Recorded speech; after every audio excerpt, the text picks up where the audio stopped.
Adventures in Consciousness by Janeroberts, Chapter 1, The Class That Went Too Far.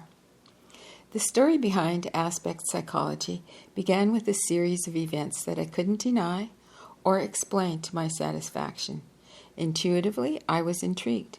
Intellectually, I was scandalized. I admit this freely because it was my incessant questioning that finally led me to keep notes of everything that went on in my expansion of consciousness class, records that I'm using now and writing this book. The June 21st class in 1971 stands out in my mind as a turning point. We weren't involved in scientifically oriented experiments that could be checked out in any one way or another. Instead, we were dealing with psychological events of a most unusual nature. These were either extraordinary perceptions or hallucinations in response to group suggestion, or they fell in some strange area in between the two. Now, I'm a private type person, and for the first year of the class, I wouldn't even go into a Seth trance. Now, I really enjoy such spontaneous sessions.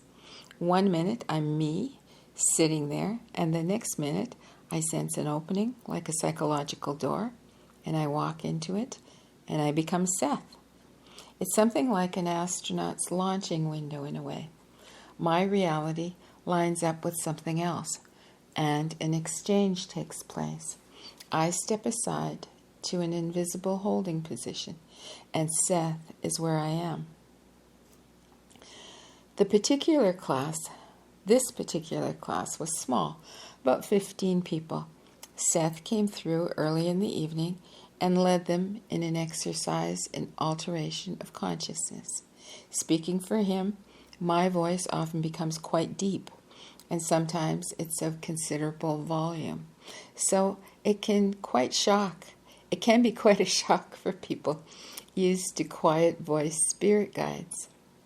In previous classes, Seth had given arbitrary names to various levels of consciousness, just to help us pinpoint the different subjective states involved. Each seemed to have its own characteristics and accompanied alterations of perception. That night, the psychological journey was to be Alpha 2, which is the second stage adjacent to normal consciousness. While Seth gave the simple instructions, students, recorders buzzed, and traffic sounds rushed up from the corner intersection below. The living room lights were on, but people put down their wine glasses and cigarettes and closed their eyes. Listening to Seth's voice, they focused less and less on the smoky room and exterior environment. Instead, they peered into inner landscapes and turn corners of consciousness that intersect only in the world of mind. Seth comes through as a very energetic personality, so while he gave his instructions, his eyes were open and his voice was strong and emphatic. First, he told students to think of Alpha 2 as a door. And here's a quote. I want you to realize that your perceptions at this point are limited only because you have chosen to limit them. You are in the midst of other realities, but you are in the habit of blocking them out. You are now beginning to release your perceptions to open doors that have been closed. Therefore, imagine Alpha 2 as a doorway adjacent to your normal consciousness and see it open. Seth went on to say that each person would interpret the experience in his or her own way. And here's a quote, a 2-paragraph quote by Seth. Beyond the door are other realities and people with whom you have always been acquainted. I want you to freely open your inner eyes, walk with joy within these other realities that exist as surely as the store does. Open your inner senses and direct them along these lines. The physical body will not hamper you. In fact, it will help you. For hidden even within the flesh are mechanisms that aid the inner senses in their functioning. I want you to realize that you are getting glimpses of a reality that is instantaneous and as much a part of you as your own heartbeat. You can learn to manipulate in this environment. Then Seth asks students to pause a while at that threshold of consciousness and to imagine still another door, or if you prefer, a path, avenue, landscape, or alley, but still another reality that opens up adjacently from your present level. And from this point, you can sense other probabilities that you yourself have brought into existence. I want you to feel their strength and vitality and to realize that they also reinforce your own life. Seth continued to explain this level of consciousness for a few moments and asked students to pause here. And then he said the following: Now, I want those of you who can to follow still further, for we will travel beyond these fields of probabilities in which all times are born, into another in which times are not manufactured and hours or years of any kind do not exist. Here, in your terms, all probabilities are as yet unborn, while in greater terms, they are already accomplished. And yet, coming into a fresh existence. You also have a reality here, and this dimension nurses your own world, reaching down into your system. These realities are still only those at the edge of the one in which you have your present existence. For beyond are others, so alien to you that I could not explain them, yet they are connected with your own life, and they find expression even within the smallest cells of your flesh. I've only given you the general highlights here of Seth's instructions. He spent quite a bit of time guiding students back to their normal stage of consciousness, for example, and teaching them to retrace their mental footwork. Still, the entire episode took less than half an hour. I came out of trance easily, as usual, and the students told me what had happened. I rarely remember exactly what Seth says, though I think that I'm aware of each word as Seth speaks it. The word exists in a special charged now, N-O-W, so that when the instant is gone, so is the word or any sense of continuity. Everyone reported feelings of refreshment and relaxation at Alpha 2 level, but several people had vivid, even startling experiences. 2 in particular impressed me and sent up a whirl of questions. My friend, Sue Watkins, hesitatingly described seeing a man very clearly. She seemed to be standing with him on a flat plain. She saw a lake and some buildings beyond, and as she listened, she heard Seth's voice, as if it were coming from a great distance. The man told her his name was Jason, and that he had known her in past lives. All the while, Sue was conscious of the direction that Seth was giving, the directions that Seth was giving. When he said to imagine Alpha 2 as a doorway, Sue saw a door that opened and a 3-dimensional pyramid of light. Sue was securely in this scene, not viewing it from the outside, and everything seemed physical and real. Suddenly, Seth's voice seemed even farther away, and she realized that he was ending the exercise. What would happen, she wondered, if she tried to bring Jason back with her? The two of them retraced their steps back to the door, but when she went through it, Jason was gone. When she was finished telling about this episode, Sue said almost defiantly, "He wore a long robe or gown too." But we grinned at each other. Sue's much like I am in that one respect. We give ourselves a lot of intuitive or psychic freedom, and then end up trying to make intellectual sense of what happened. Yet both of us were disquieted. Long-robed spirit guides? It was something to pat. And the name Jason was suspiciously romantic. Yet it was Sue's experience. It had happened, whether we approved or not, and at that level of consciousness, the experience was valid. We'd yet to understand the terms of that validity.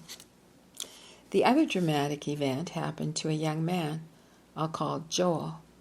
In the Alpha 2 state, he found himself involved with a band of Christians heading south across Europe on the way to the Crusades. They came upon a group of wandering Muslims, and Joel found himself in the middle of a fierce battle. He was quite white-faced as he told us about it. It was terribly clear, too clear, he said. In the beginning, the fields were fresh and green, and when it was all over, the ground was gouged up with blood everywhere. I saw horses cut up. Somewhat shaken, he added that the Christians had fought with savagery, and at the end of the experience, he'd seen a monk come out of a nearby monastery and stand there grieving. All of us knew that Joel had recently left the ministry. Was this a symbolic statement of his own feelings dramatized at another level of consciousness? Was it a legitimate glimpse into his own reincarnational past? Or was it a brief look backward into history, a psychological snapshot of a vanished time? We discussed the various possibilities, and then we took a half-hour break. I intended to continue the discussion when the class resumed, but changed my plans when I felt that Seth wanted to speak. This time, one of the old transitions took place in which another level of activity is triggered, and I speak for Seth too. In our terms, this is a future Seth, or Seth at another stage of development. Seth too comes through rarely, maybe 4 or 5 times a year. Just before this transition, Seth said, "I want to give you a brief moment in which you sense, to some extent, the vast dimensions in which your own reality has its meaning, and the other dimensions of existence in which you also have your own part." Then my face emptied of all characteristic Seth expressions. His normal gestures stopped. There is an emptiness about my body at such times. I always feel I leave it, moving quickly towards a pyramid that extends above me to some vast distance. Contact seems to take place out there. Then there is a moment or so before the voice starts. This one light, very faint, and unemotional. Students say it reminds them of what mathematical figures would sound like if they could talk. After Seth too speaks, it takes me a few minutes to come back. While with Seth, the transition is almost instantaneous, but this time I returned easily as if down a chute of consciousness. Class was obviously excited and impressed, but when the students told me that what Seth too had said, I had mixed feelings. This is part of the message that bothered me. And what follows is a quote, 2 paragraphs from Seth too. Certain translations are being made for you so that these communications make sense. Our energy forms worlds. We help you maintain your lives as you help maintain other existences of which you have no conscious knowledge. We watch you as you watch others. Yet, so vast is the distance that communication is difficult. We do not watch as human forms. You perceive us that way in distorted view. In your terms, our forms would be geometrical. We do not understand the nature of the reality you are experiencing. No, the reality you are creating, even though the seeds were given to you by us. We respect it and revere it. Do not let the weak sounds of this voice confuse you. The strength behind it would form the world as you know it and sustain it for centuries. The Seth 2 voice went on to say that we were being observed, but there was nothing to prevent us from observing our observers in whatever way we could. In fact, we were being invited to do so. Students played the recording of the message back to me. As always, I was struck by the difference between Seth and Seth 2. The very sound of the emotionless, faint words suggested the distance between me and whatever it really was that I contacted. There was no time for quiet analysis just then, though, because everyone was talking at once. 2 students had seen a pyramid over my head, saying that it had vanished only when I came out of trance. Several persons insisted that during the entire performance they'd seen 3-dimensional blurred faces around the ceiling of the room. Others reported seeing the faces, but not actually seeing them. No, sensing the faces, but not actually seeing them. Everyone was empathetic about one thing: seen or unseen. The room had been crowded with other consciousnesses besides our own. The room was in mild uproar. Some people were writing down their impressions on the spot. Others were checking with neighbors. I heard someone say, "I don't care. I saw what I saw." I was disconcerted, wondering what had actually happened. Quickly, I called class to order and said that we'd better ask ourselves how much suggestion might have been responsible for the faces on the ceiling and the related phenomena. I got a rather indignant response. For one thing, as several people pointed out, the lights had been on and everyone's eyes had been open. No one had said a thing until afterwards. The people who saw the faces didn't know what the other students sensed faces at the same place, or any place for that matter. Certainly, many were in an altered state of consciousness, and it's precisely at such times that our perceptions can show us data that isn't usually perceivable. I was still questioning the students when something else caught my attention. First dimly and then more vividly, I began to sense the presence of an invisible personality beside me. That is, I didn't see him, but I felt his emotional reality quite as strongly as physical vision could have shown it. I'd met in quotes, I'd met the same person in several previous classes when he told me mentally that he represented a past life of mine. Then, supposedly, I'd been some kind of a jealous leader demanding utmost loyalty. My friend Sue had been one of my followers. Now he wanted to confront me. Now he wanted to confront her, feeling that she was going her own way this time and not following in his footsteps, as he thought she should have. What to do? I try to be spontaneous in class, at least within reason. So I said, "Sue, the other me is here." I laughed, only to me it wasn't my laugh, but his richly sardonic, indulgent, and amused all at once. I felt a strange facial expression from the inside, and I realized that my features were adapting it. Sue just stared at me. "Yeah, I know he's here, and I wish he'd go away," she said. At the same time, I began to feel much bigger and stronger than I am, physically, as this other personality really began to rouse himself. And anger against Sue, that certainly wasn't mine, rushed through me. He wanted to confront her directly, speaking through me. That wasn't fair, I thought. If he had a score to settle, he should contact the person Sue had been. Sue and I, as ourselves, would have nothing to do with it. So firmly, I tried to hold myself aloof. And to end the matter, I called out, "Time for a class break, everyone."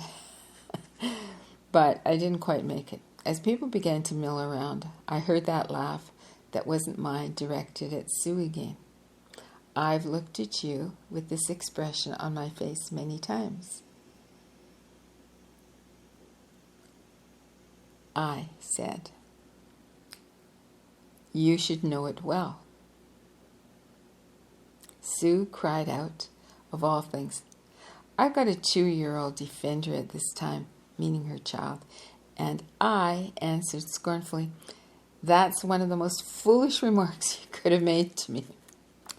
But now I decided that the affair had gone too far.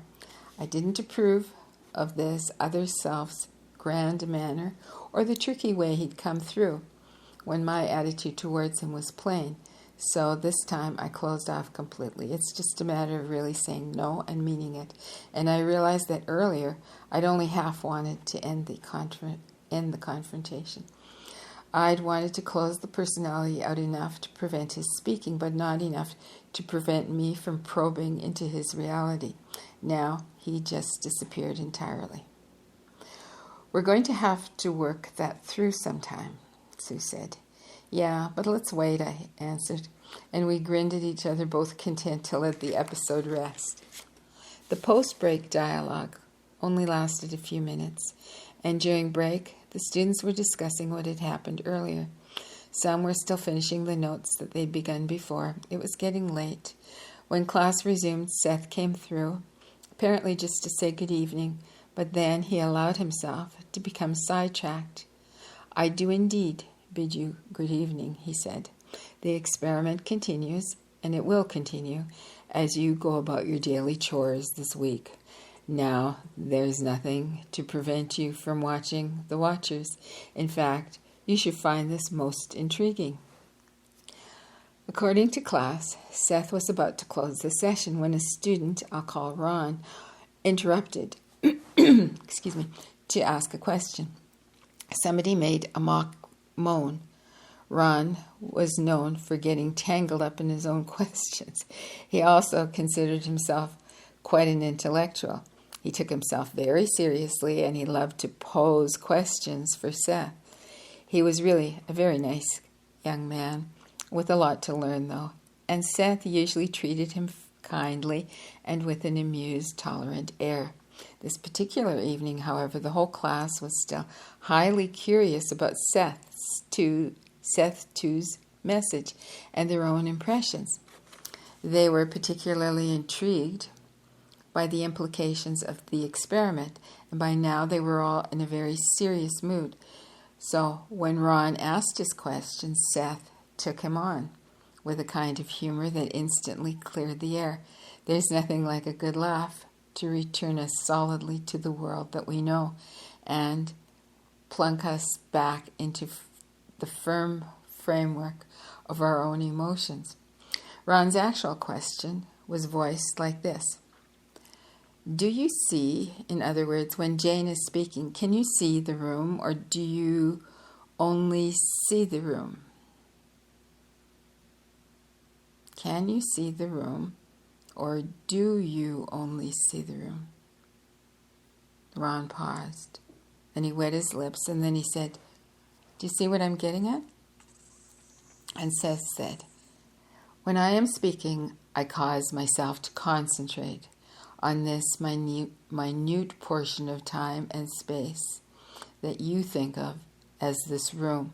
Otherwise, I can look at you, seeing your incarnational existences, for example, and I am not limited to perceiving only the one self you imagine yourself to be. Would you be aware of, say, the pot on the table? Ron asked. Only if I were interested in the pot on the table, as Seth was smiling broadly. But how would it appear to you? Ron persisted. As a pot on the table, Seth said sardonically. Ron frowned. The same way it would appear, Seth said, when I use perceptions in your reality, then I automatically translate inner data into physical terms. Otherwise, I'm not limited to that kind of perception. Smiling, speaking very slowly for effect, he added, I need not perceive that object as a pot, but I can perceive it as a pot. You must perceive it as a pot. And now I am saying good evening. But you didn't answer my question, Ron said stubbornly. I did indeed. You did not listen to the answer. Your questions obsess you, and you do not listen. Ron came out with another garbled version of what he was trying to say. He was growing red-faced, but even more determined. Seth said with a final note of finality, the reality of the pot on the table, as you know it, is a portion of my entire perception of it. Very soberly, Ron said, you answered the question. I understand. Thank you. Seth said, oh, thank you, Seth said, so dryly that the students all broke out laughing, and even Ron started grinning. He didn't feel put down either, but vindicated because he felt that he'd held his own just the same. Seth made a few general remarks, and then he said, now again, I bid you a fond good evening, and remember that the experiment continues. People were still excited, but the dialogue between Seth and Ron had put the evening back into a more normal perspective. Yet by the end of the class, I didn't know what to think. At least a part of me wished that Seth, too, hadn't come through at all. Most of all, I wished that people hadn't reported seeing faces on the ceiling. I just didn't believe that beings from other realities were peeking into my living room. I didn't like the emotional confrontation with Sue either, particularly since I wasn't sure if I regarded reincarnation as a fact or as a symbol for something else. Yet, something happened. People perceived certain data. Even in terms of altered perception alone, the evening's events were significant. At the time, though, those events seemed so intellectually unrespectable to me that I put the class notes aside, unable to grapple with their implications. What bothered me was the lack of suitable framework in which to assess what had happened. What we had was a group of psychological events and perceptions that could be treated with scorn by many people. Yet, this was human experience. Joel could remember the frightening battle on the grassy plains long after he forgot the facts of the day, such as what he'd eaten for breakfast or what suit he'd worn. Sue would recall her memory of Jason and her attempt to bring him back into the room, along with the other more valid events, had been forgotten. Why should we be afraid of our own experience because it seems strange in the eyes of the world, or because we're afraid that it might? Why are we so worried about intellectual respectability when it implies limitation of perception, or when we must scale down our own experience to fit preconceived notions? I think we react this way, many of us, because we've been warned so often since childhood not to trust our imagination or intuitions and to judge our perceptions constantly against the definite world of facts. And this world of facts was set before us as the only criterion of reality.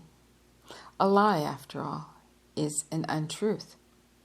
something said that did not happen in the world of facts. So by implication almost, there's a moral connotation connected when we see something others don't see.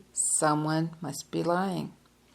If we can say that suggestion operated, then we're at least half safe, for we mean that we are lying, but not on purpose.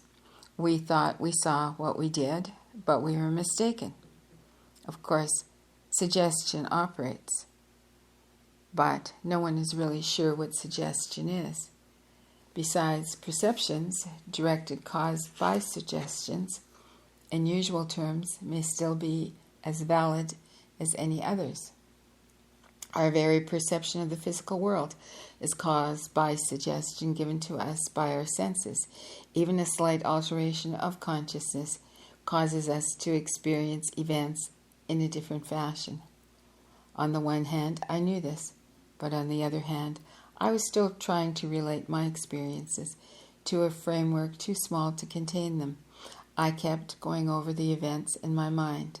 The emotional power and interchange between Sue and my other personality was definite. Were Sue and I unconsciously acting out inner feelings towards each other that needed to be released? Was that, after all, a dramatized encounter with both of us unaware consciously of the inner mechanisms involved? If so, the episode was certainly therapeutic and creative. Why wasn't that enough? Because it purported to be something else, of course. Was all of this true or false? Did Joel relive a portion of a past life experience? Or didn't he? Were there actually faces on the ceiling? Or weren't there?